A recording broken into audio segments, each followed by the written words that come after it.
ಸ್ನೇಹಿತರೆ, ನಮ್ಮನೆಲ್ಲ ನಮ್ಮ ಹೆಮ್ಮೆ ಯೂಟ್ಯೂಬ್ ಪಾಯಿಂಟ್ಗೆ ಸ್ವಾಗತ ಸುಸ್ವಾಗತ. ನಾನು ನಿಮ್ಮ ಜೋಗದ್ ಮಂಜುನಾಥ್.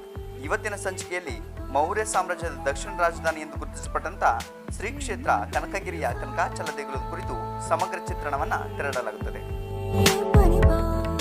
ಕನಕಾಚಲಪತಿ ದೇಗುಲವು 3 ಹಂತದ ರಚನೆಯಾಗಿದ್ದು, ಮೊದಲ ಹಂತದಲ್ಲಿ ಗುಜ್ಜರ ವಂಶದ ಮೂಲ ಪುರುಷನಾದ ಪರಸಪ್ಪ ನಾಯಕನು ಗರ್ಭಗೃಹ ಮತ್ತು ಸುಖನಾಸಿಯನ್ನು ನಿರ್ಮಿಸಿದರೆ, ಎರಡನೇ ಹಂತದಲ್ಲಿ ನವಾಬ ಉಡ್ಚಪ್ಪ ನಾಯಕನು ಕನಕಾಚಲಪತಿ ದೇಗುಲದ ಬಲಭಾಗದಿಂದ ಪಶ್ಚಿಮದ ಕಡೆಗೆ ಸುಮಾರು 1 ಕಿಲೋಮೀಟರ್ ಉದ್ದ ಹಾಗೂ 100 ಅಡಿ ಅಗಲ ವಿಸ್ತಾರವಾದ ರಥಬೀದಿಯನ್ನು ನಿರ್ಮಿಸಿ, ಅದರ ಇಕ್ಕೆಲಗಳಲ್ಲಿ ಶಂಕರಲಿಂಗ, ಮಹಿಷಾಸುರ ಮರ್ದಿನಿ, ಪಂಪಾಪತಿ, ಸಂಜೀವ ಮೂರ್ತಿಗಳ ದೇಗುಲವನ್ನು ನಿರ್ಮಿಸಿದ.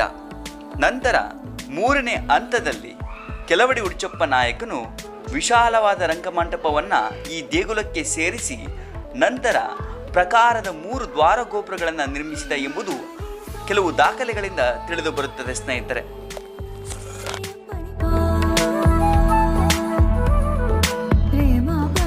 ನಡೆದು ನೋಡಲು ಹೋಗು ಹಂಪಿಯ ಸಿರಿಯನ್ನ, ಮನತಣಿದು ನೋಡಲು ಬಾ ಕನಕಗಿರಿಯನ್ನ ಎಂಬ ಕವಿವಾಣಿಯಂತೆ ಕಂಗೊಳಿಸುವ ಕನಕಾಚಲಪತಿ ದೇವಾಲಯವು ವಾಸ್ತುಶಿಲ್ಪ ವಿನ್ಯಾಸದಲ್ಲಿ ಹಂಪಿಯ ವಿರೂಪಾಕ್ಷ ದೇವಾಲಯವನ್ನೇ ಹೋಲುತ್ತದೆ. 2 ಪರಿಪೂರ್ಣ ದ್ರಾವಿಡ ವಾಸ್ತುಶಿಲ್ಪ ಶೈಲಿಯಲ್ಲಿದ್ದು, ಗರ್ಭಗೃಹ, ಅಂತರಾಳ, ಸಭಾಮಂಟಪ, ಮಹಾರಂಗ ಮಂಟಪ, ಅಮ್ಮನವರ ಗುಡಿ, ಪರಿವಾರ ದೇವತಾ ಗೃಹಗಳು, ಬಲಿಪೀಠ, ಧ್ವಜಸ್ತಂಭ, ಸುತ್ತಲೂ ಪ್ರಾಕಾರ, ಪ್ರವೇಶ ದ್ವಾರಗಳು, ಅವುಗಳ ಮೇಲೆ ಉನ್ನತವಾದ ಗೋಪುರಗಳು, ಕಲ್ಯಾಣ ಮಂಟಪ, ಪಾಕಶಾಲೆ, ಯಜ್ಞ ಮಂಟಪವನ್ನು ಹೊಂದಿದೆ.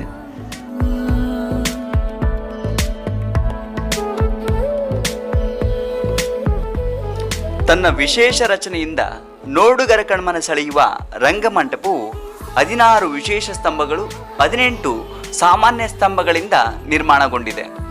ಪ್ರತಿ ಶಿಲಾಸ್ತಂಭಗಳಲ್ಲೂ ತಮಟೆ ವಾದಕನ ಉಬ್ಬು ಶಿಲ್ಪ, ಬಯಲು ಶೌಚಾಲಯಕ್ಕೆ ಸಂಬಂಧಿಸಿದ ಉಬ್ಬು ಶಿಲ್ಪ, ನಂದಿ, ಶಿವ, ಗಣೇಶ, ಕಳಿಂಗಮರ್ದನ, ಕೇಶರಾಶಿಯನ್ನು ಬಿಟ್ಟಿರುವಂಥ ಸುಂದರಿಯ ಉಬ್ಬು ಶಿಲ್ಪ, ಹೀಗೆ ಅನೇಕ ಉಬ್ಬು ಶಿಲ್ಪಗಳ ಆಕಾರ ಈ ರಂಗಮಂಟಪ ಎಂಬುದು ತೋರುತ್ತದೆ.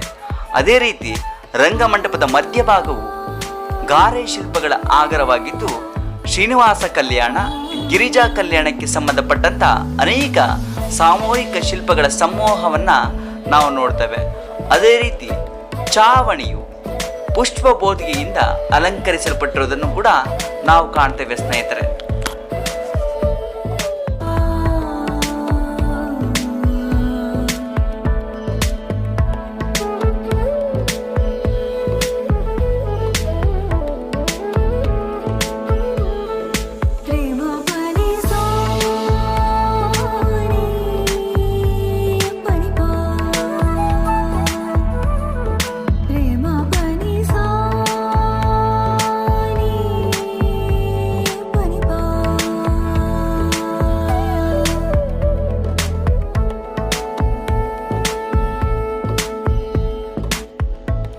ಹಂಪಿಯ ವಿರೂಪಾಕ್ಷ ದೇವಾಲಯದಲ್ಲಿ ಅದರ ಪ್ರಧಾನ ದ್ವಾರ ಗೋಪುರದ ಛಾಯೆಯು ತಿರುಮುರುವಾಗಿ ಗೋಚರಿಸಿದಂತೆ, ಕನಕಗಿರಿಯ ದೇವಾಲಯದ ದಕ್ಷಿಣ ದಿಕ್ಕಿನ ಗೋಪುರವು ಕೂಡ ಅದೇ ರೀತಿಯ ತಿರುಮುರು ಛಾಯೆಯನ್ನು ಪ್ರತಿಬಿಂಬಿಸುತ್ತದೆ.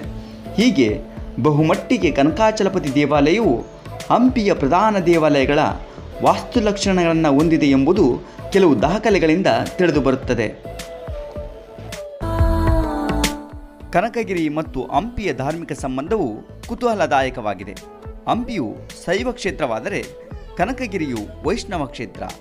ಹಂಪಿಯ ಪಂಪಾ ವಿರೂಪಾಕ್ಷನು ಲಿಂಗಾಕಾರದಲ್ಲಿದ್ದರೆ, ಇಲ್ಲಿಯ ಲಕ್ಷ್ಮೀ ನರಸಿಂಹನು ಲಿಂಗರೂಪಿಯಲ್ಲಿದ್ದಾನೆ. ಹಾಗಾಗಿ ಈ 2 ದೇಗುಲಗಳು ಪರಸ್ಪರ ಆಂತರಿಕ ಸಂಬಂಧ ಹೊಂದಿರುವುದು ಗೋಚರಿಸುತ್ತದೆ.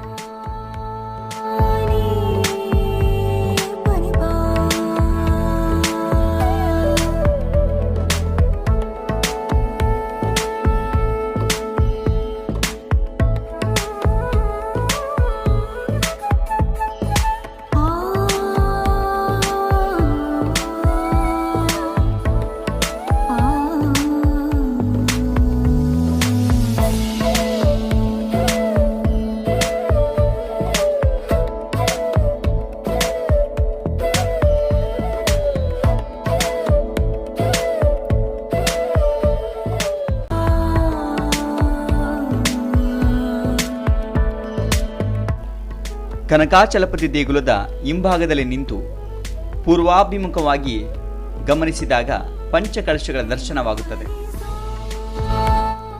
ಯುದ್ಧಕ್ಕೆ ಹೊರಟ ರಾಜನ ದೃಶ್ಯದಲ್ಲಿ ಅಶ್ವರೂಢನಾಗಿರುವ ರಾಜ, ಅವನಿಗೆ ಆಶೀರ್ವಾದ ಮಾಡುತ್ತಿರುವ ರಾಜಮಾತೆ, ಕುದುರೆಯ ಮುಂದೆ ನಿಂತ ಸೈನಿಕರು, ರಾಜನಿಗೆ ಹಿಡಿದ ಚಿತ್ತಚಾಮರದ ಅಲಂಕಾರ, ಕುದುರೆಯ ಅಲಂಕಾರ, ಪ್ರತಿಯೊಬ್ಬ ವ್ಯಕ್ತಿಗಳ ಉಡುಪು ಮತ್ತು ಆಭರಣ, ಹೀಗೆ ಅಖಂಡ ಶಿಲಾ ಸಮೂಹದಲ್ಲಿ ರಚನೆಗೊಂಡಂಥ ವಿಗ್ರಹವು ನೋಡುಗರ ಕಣ್ಮನ ಸೆಳೆಯುತ್ತದೆ.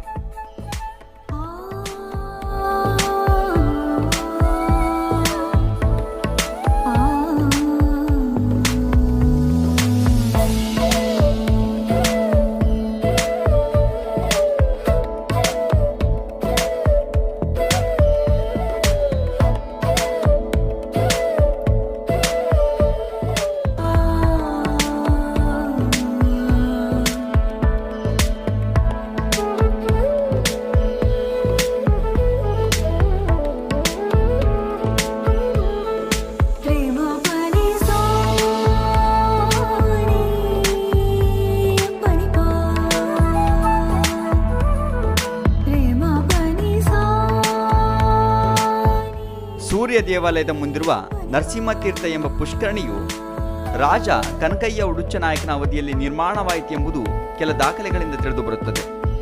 ಈ ಪುಷ್ಕರಣಿಯು ತಿರುಪತಿಯಲ್ಲಿರುವ ಪುಷ್ಕರಣಿಯನ್ನೇ ಹೋಲುತ್ತದೆ. ಹಂಪಿಯ ಕಲ್ಲಿನ ರಥವನ್ನೇ ನೆನಪಿಗೆ ತರುವ ಅಪೂರ್ಣಗೊಂಡಿರುವ 2 ಪುಟ್ಟ ಕಲ್ಲಿನ ರಥಗಳನ್ನು ದೇಗುಲದ ಬಳಿಯೇ ನಿರ್ಮಿಸಲಾಗಿದೆ.